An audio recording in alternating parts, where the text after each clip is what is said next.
안녕하십니까. 실전사주풀이 111번째. 오늘은 자식들에게 큰 고통을 주는 나잘난 박사 여자분 사주를 가지고 실전사주풀이를 해보겠습니다. 오늘 실전사주풀이는 제게 상담 오셨던 분 사연을 가지고 실전사주풀이를 해보도록 하겠습니다. 먼저 어떤 사연인지 들어보시겠습니다. 어느 날 중년 여자분께서 전화로 상담이하러 가시고 정해진 시간에 상담을 오셨습니다. 상담 오신 주제를 여쭈니 이렇게 말씀을 하십니다. 선생님, 제가 시어머니를 모시고 사는데 시어머니를 계속 모시고 사는 게 좋을지 아니면 따로 살아야 좋을지 알고 싶어서 왔습니다. 라고 하십니다. 저는 그분 시어머니 사주를 뽑고 집중을 해봅니다. 그리고 사주를 보니까 이분께서 왜 이런 상담을 왔는지 알 수가 있습니다. 저는 그분께 말씀을 드립니다. 사모님 시어머니 성격이 보통이 아니시네요. 나잘난 박사의 고집도 세고 모든 것을 자기 뜻대로 하셔야 직성이 풀리고 다른 사람 의견은 안중에도 없으시니 이런 성격을 자식이나 며느리가 같이 살면서 맞추고 산다는 것이 보통 힘든 게 아니시겠네요. 라고 말씀드렸더니 그분께서 눈물을 흘리시면서 말씀을 하십니다. 그게 사주에도 나오는군요, 선생님. 시아버지가 일찍 돌아가셔서 결혼해 지금까지 시어머니를 모시고 사는데 시어머니 성격이 너무 아는 척을 많이 하시고 자기 자신 말은 무조건 옳다 하시고 남의 의견은 안중에도 없으십니다. 무조건 본인 뜻대로 해야 직성이 풀리는 성격이십니다. 그리고 고집을 부리시면은 아무도 말리지를 못하고 무조건 자신의 뜻대로 해야 합니다. 심지어는 아직도 시어머니가 화가 나면은 남편 귀싸대기를 때리시는 분이십니다. 남편이나 저나 이제는 도저히 같이 살 수도 없고 하루하루 너무 고통입니다, 선생님. 자식된 놀이와 현실 속에서 다른 자식들도 힘들겠지만 모시고 사는 저와 남편은 직접 부딪히니 너무나 고통스럽습니다. 선생님, 어떻게 해야 될까요? 라고 말씀하십니다. 저는 단호하게 그분께 말씀드립니다. 자식된 놀이도 중요하지만 하루라도 빨리 분가해서 따로 사셔야 합니다. 처음에는 섭섭해하겠지만 시일이 지나면 그나마 조금이라도 관계가 개선이 됐거니 빨리 분가하세요. 라고 말씀드리고 상담을 마친 내용이었습니다. 자, 그럼 이분 시어머니 사주가 어떤 사주이길래 그런 성격을 가지고 자식들에게 고통을 주는지 여러분과 같이 사주를 풀어보면서 궁금증을 풀어보도록 하겠습니다.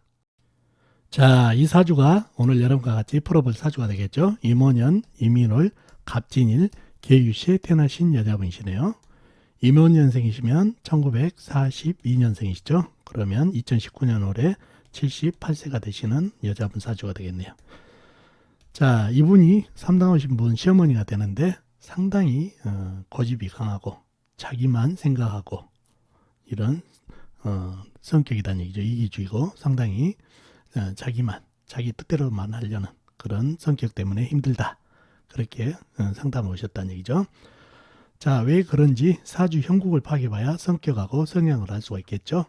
자, 사주 형국을 파악하기 위해서 오행의 분포부터 알아보겠습니다. 먼저 일간인 내편인 오행부터 찾아볼까요? 일간이 간목 큰 나무로 태어났네요. 그러면 나무의 내편은 같은 비급이 나무나 아니면 나무를 생겨주는 물기운이 내편이 되겠네요. 먼저 나무를 찾아볼까요? 나무는 월지에 임목 큰 나무가 나대에 힘을 보태고 있네요. 그리고 다른 데는 없고 지장간 진토 안에 을목이 암장되어 있습니다. 자, 다음에 물을 찾아볼까요? 물은 연간의 임수, 월간의 임수, 큰 물, 호수같이 큰 물이 합해져서 상당히 힘을 가지고 나한테 일간인 나에게 힘을 보태주고 있네요. 그리고 시간의 계수, 작은 물도 힘을 보태고 있는 형국입니다. 자, 그리고 다른 데는 나와 있는데 없고 진토 안에 계수가 암장되어 있습니다. 자, 내편인 오행이 상당히 세력이 강하죠. 임수, 큰 물, 그 다음에 계수, 작은 물까지 합쳐져서 물기운이 상당히 강하고 그 다음에 임목까지 나한테 힘을 보태주니 상당히 내편이 많아져서 사주가 강해질 가능성이 많다는 얘기죠. 자, 상대편도 한번 찾아봐야 되겠죠.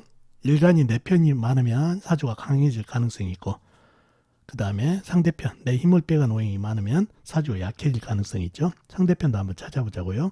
상대편은 내 힘을 빼간 오행이니까 식상, 내가 생해준 오행, 그 다음에 재성, 내가 극한 오행, 그 다음에 관성, 나를 극한 오행. 요 녀석들이 상대편, 내 힘을 빼간 오행이 되겠죠.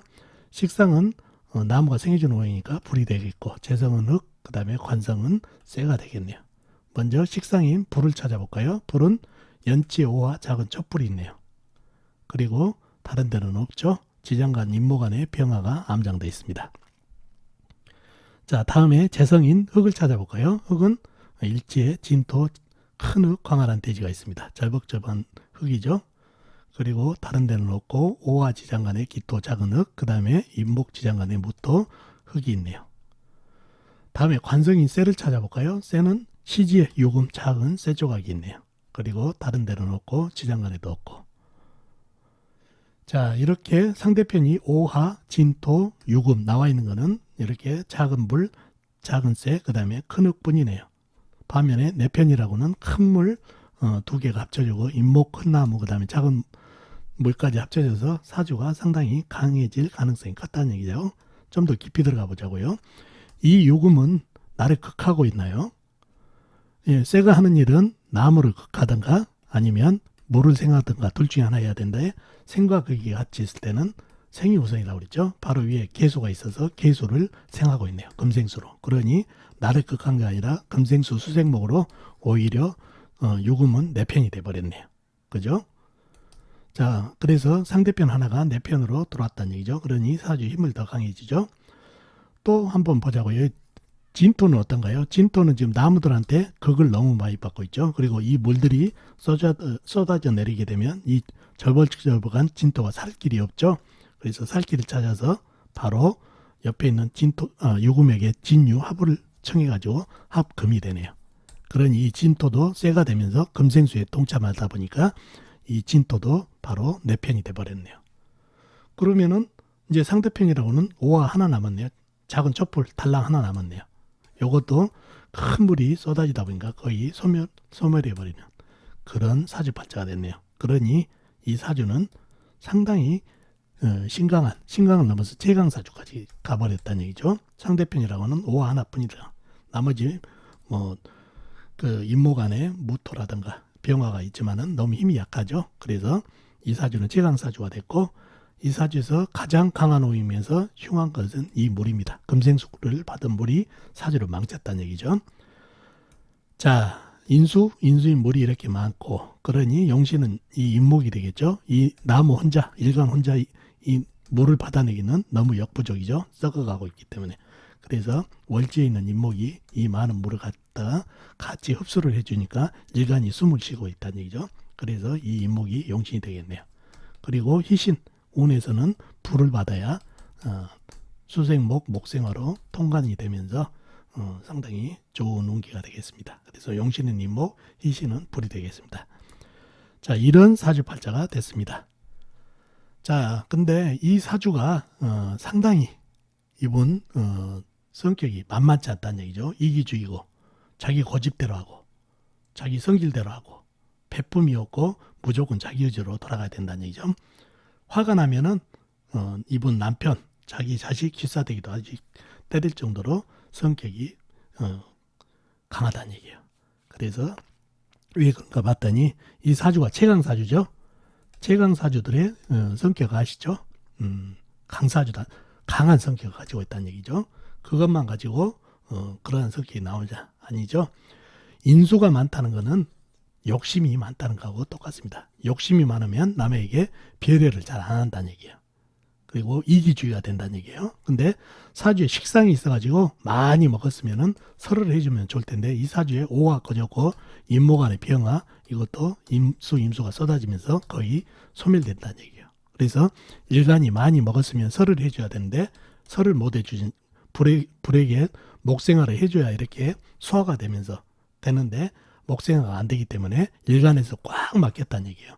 많이 먹었으면 배설을 해야 되는데 배설을 못하고 그러니 욕심이 상당하게 차 있고 남한테 배품이 없다는 얘기예요. 그러니 자기 멋대로 한다는 얘기죠. 자기 욕심껏. 더군다나 이 쇠 있죠. 쇠 조그만 쇠 아무리 진유합을 하더라도 금생수를 하다 보니까 힘을 많이 잃었어요. 쇠가 오히려 나를 통제를 해준 게 아니라 사주 흉한 물을 생하기 때문에 더더욱 관이 작동을 제대로 안 하기 때문에 브레이크가 고장난 거하고 똑같기 때문에 천상천하 유아독존이 되겠죠. 자기 위에 사람 없고 자기 밑에 사람만 있다는 얘기죠. 그러니 이러한 성격이 됐다는 얘기예요. 그리고 보면은 강한 성격의 갑진이 뭔가요? 백호죠.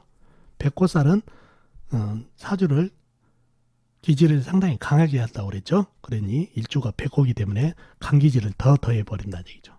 또 인목이 뭔가요? 걸록이죠. 걸록이 학문성도 되지만 걸록이 사주팔자를 더 강하게 만드는 그런 기질을 가지고 있는 게 또 걸록입니다. 그러니 이것도 사주를 강한 사주를 더더욱 강하게 하니 흉하고 이 오화가 뭔가요? 장성살이죠. 장성살은 뭔가요? 내가 으뜸이다. 내가 대장이다. 맞죠? 그러니 이러한 기질까지 합쳐지니 더더욱 강한 사주에 갑진백호, 걸록, 사주를 강하게 하면서 장성살까지 합세하니 이런 사주의 성격은 인성이 이렇게 강하면 나잘난 박사다는 얘기예요. 우리 찢어진 백과사전이라는 얘기 들어봤나요? 모르는 게 없어요. 모르는 게 없으면서 상대 말은 기뚱으로 듣고 자기만 옳다고 하고 이렇게 식상이 다 소멸하다 보니까 자기 주장만 내세우고 남의 얘기는 듣지도 않고 간목이 또 니덕격이잖아요. 그러니 더더욱 그런 자기가 나잘난 박사의 소질을 가지고 있다는 얘기예요. 그러니 이런 분하고 같이 사는 자식들은 돌아버릴 지경이라는 얘기죠. 물론 어른이니까 맞춰준다. 그것도 정도 것이죠. 어느 정도 사람이 살아가면서 맞춰주면서 살아가야 되는데 이런 분들은 거의 독불장군이라고 보시면 되죠. 그리고 본인이 찢어진 백과사전이라는 얘기 또 드리지만 본인이 다 알고 내가 다 아는 것이니까 너희들은 나를 따라라 이렇게 해버리면은 삶에서 소통도 안 되고 돌아버린다는 얘기죠. 오직하면은 자기 의견이 맞지 않으면은 자식 귀사대기를 때리겠어요. 이 나이면은 벌써 나이가 자식들도 50이 다 돼가든 넘었을 텐데 여자분이 대단하다는 얘기죠. 그런 성격이 문제가 됐다는 얘기죠. 그래서 인성이 강하신 분들은 이렇게 나잘난 박사, 찢어진 백과사전이 되고 특히나 이렇게 설을할 불기운, 식상이 없게 되면 더더욱 그런 기질이 강해지고 또 강한 사주에 이런 살들이 가세를 해가지고 강함을 더욱 많이 줬고 이 브레이크인 관이 작동을 안 하기 때문에 오히려 흉한 물을 생각하기 때문에 더더욱 그런 기질이 나왔다는 거 아시면 좋겠네요. 자, 오늘 실전사주풀이 도움이 되셨나요? 도움이 되셨으면 좋겠습니다. 다음 시간에 뵙도록 하겠습니다. 안녕히 계세요.